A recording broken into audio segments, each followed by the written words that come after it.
Assalamualaikum warahmatullahi wabarakatuh. Sampurasun. Tepang deui sareng Ibu dina pangajaran bahasa Sunda. Dina danget ieu urang lajengkeun ngaguar materi ngeunaan sajak. Naon cenah sajak teh? Sajak nyaeta salah sahiji karya sastra dina wangun puisi atawa kauger.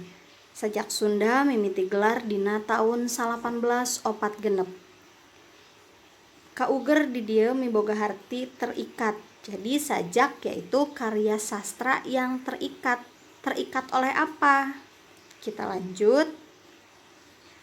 Ieu ugeran atawa aturan ikatan dina sajak.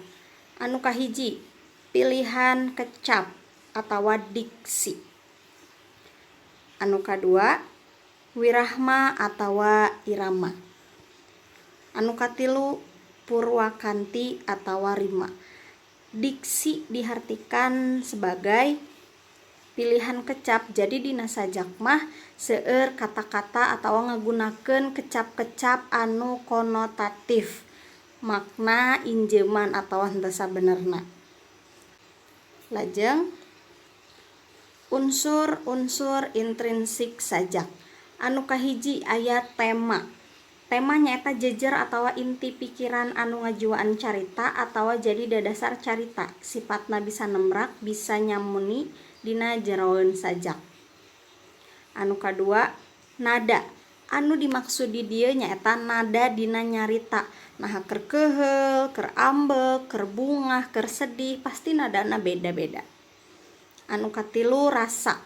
Rasa nyaeta suasana dina jero sajak, saperti pikasediheun atawa pikabungaheun. Naon nu dicaritakeun dina sajak eta teh karasana atawa suasanana. Nu kaopat amanat. Talatah nu hayang ditepikeun ku pangarang kanu maca atawa ngaregepkeun. Urang lajengkeun dina sajak aya anu disebut deklamasi. Deklamasi nyaeta ngalisankeun sajak di hareupeun balarea, dibarung ku peta awak jeung wirahma anu merenah. Deklamasi yaitu melisankan sajak dengan memperhatikan gerak awak atau gestur wirahma anu merenah. Hal-hal anu kudu diperhatikeun nalika deklamasi sajak. Ini yang harus diperhatikan dalam mendeklamasikan sajak. Anu kahiji pasang peta atawa gerak awak, gestur tadi, gerak tubuh. Anu kadua paroman atawa ekspresi, raut muka. Anu katilu sora kudu bedas jeung bentes. Anu kaopat lentong atawa intonasi anu merenah. Lajeng ditilik tina wangunna.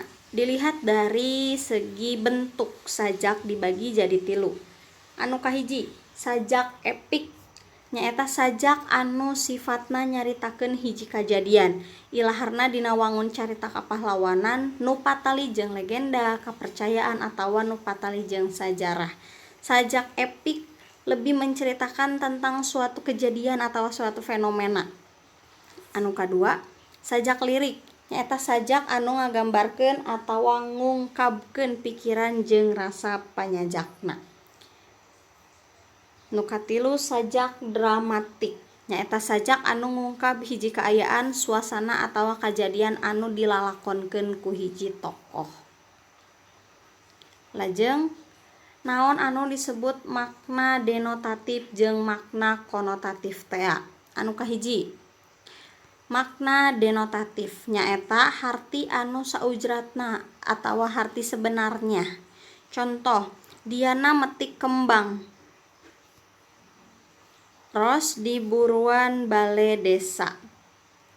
Harti kata kembang di sini memang harti bunga yang sesungguhnya, bunga ros yang ditunjukkannya. Upami makna konotatif mah makna harti atau injeman yang tidak sebenarnya. Contoh, geus pada apal Diana teh kembang desa Cikarang.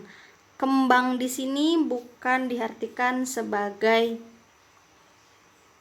bunga, tapi menunjukkan wanita yang cantik. Hiji wanoja anu geulis.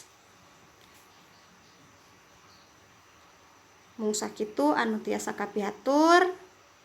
Hatur nuhun kana perhatosanana. Wassalamualaikum warahmatullahi wabarakatuh.